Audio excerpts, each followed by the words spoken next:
and gentlemen, please, whatever energy I've left in the room, go absolutely doolally to the last but one act. Here she comes. It's little Sherry Tolputt,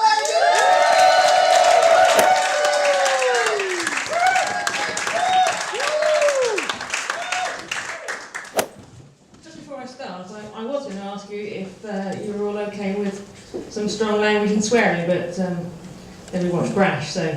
But I will be using the C word.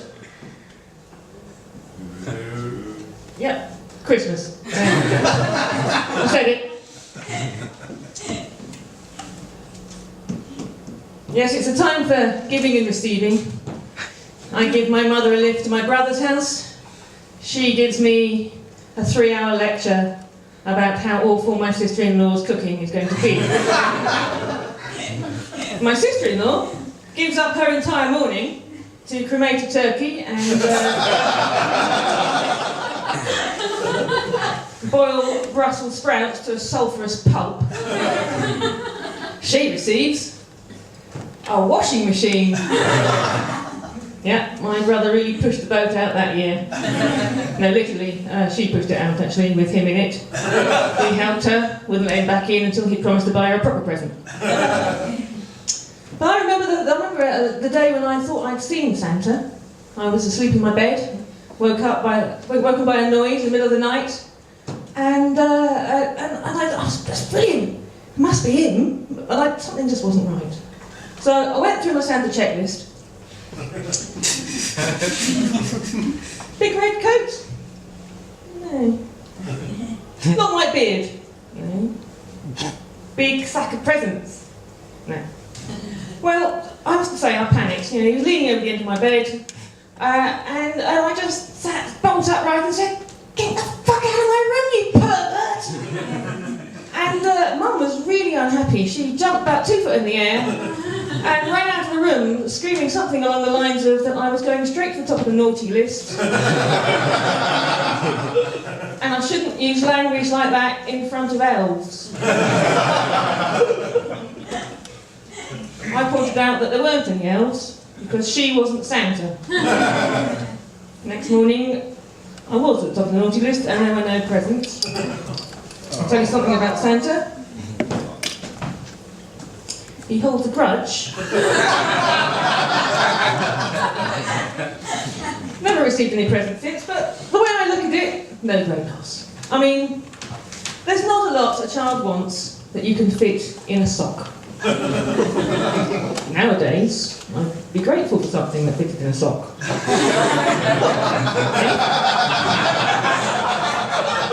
I think you're writing your own jokes now, aren't you? But then, you couldn't fit a Starship Enterprise in a sock. So I thought, you know, that's what we had. We didn't have stockings, we had to have a sock. That was the rules. Mum was big on rules. And I thought, right, how can I make my sock bigger? That's what I need, a bigger sock.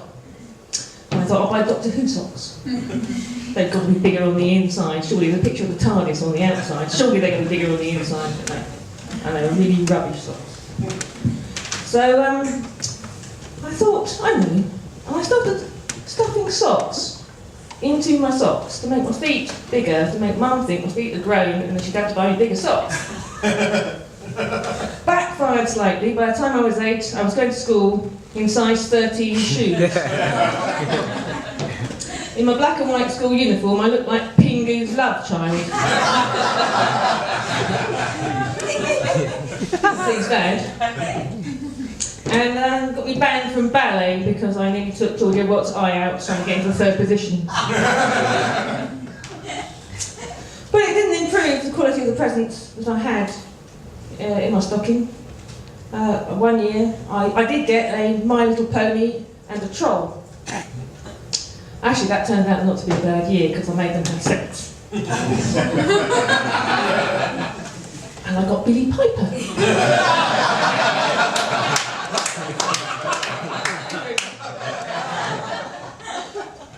But then one year I got a training bra. A training bra from Santa. I know. I didn't know my breasts needed training. I mean, you know, I got on to sit and stay fairly well. Then we did master fetch or sit up in bed.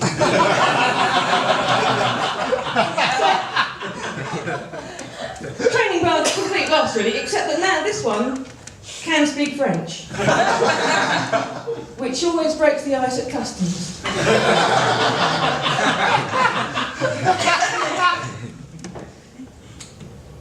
Say something for the nice ladies and gentlemen.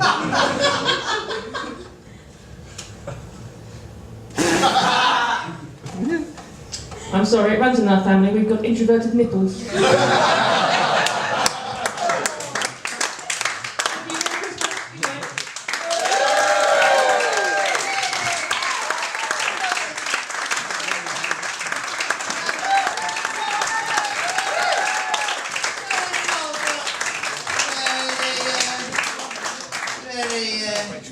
Very amusing, reminding us all how shit everything's going to be in 2 weeks' time.